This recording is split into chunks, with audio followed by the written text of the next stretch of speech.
First, install the U-bend onto the washer drain hose. Try to get as close as you can to the collar at the end of the hose.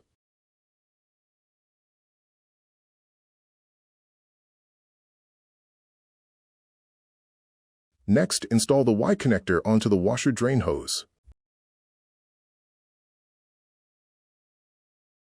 Install the dryer drain hose onto the Y connector. For stability, zip tie the dryer drain hose to the washer drain hose. Insert the Y connector and hoses into the drain pipe. We want to ensure that the hose and Y connector are 4.5 inches into the drain pipe. If the Y connector will not fit into the drain pipe, the provided extension is needed. The whole extension does not need to be in the pipe, as too much hose in the pipe may cause siphoning. Once Y connector is in the pipe, zip tie drain hoses to one of the water lines for stability.